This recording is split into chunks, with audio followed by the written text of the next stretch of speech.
Hey friends, I want to take us on a little history lesson today and talk about the 16th President of the United States, Abraham Lincoln. President Lincoln is our most revered president in U.S. history. He's had more books written about him than the rest of the U.S. presidents combined. His life is often referenced as being an example of grit and determination. So what if we looked at his life through a lens of radical obedience in spite of results? For example, 1832, he ran for state legislature and lost. In 1835, his sweetheart died. 1836, he had a nervous breakdown. Understandably. 1838, he ran for speaker and lost. In 43, he ran for Congress and lost. In 46, he's elected to Congress but lost the renomination in 48.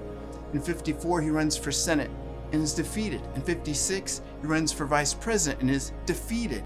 58, he runs for Senate again and is defeated. Finally, in 1860, he runs for president and is elected. When would you have bailed on that journey? At what point would you have decided, God, this whole political career thing that I feel called to is not happening? We make our assumptions on outcomes and how things should go, but God uses everything to prepare us for the plans and purposes of our life. Just because something didn't go as you expected doesn't mean it wasn't God's plans. In fact, His word says He works all things together for good for those who love Him and are called according to His purposes. President Lincoln was undoubtedly called for a purpose. Ultimately, he was the leader who ended slavery in the United States. The Lord used all of these apparent setbacks to prepare him to lead a country divided through its darkest hour. Someone needs to hear this today. You didn't miss it. God is using it. You're closer than you know. Don't quit now. We can rejoice too when we run into problems and trials, for we know that they help us develop endurance. And endurance develops strength of character, and character strengthens our confident hope of salvation.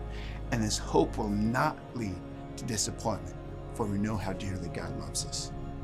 If President Lincoln hadn't endured everything that transpired, I sincerely believe he never would have been prepared to handle all that was in store for his life. So don't forget, God loves you. He's not going to let you down. He is using it, all of it.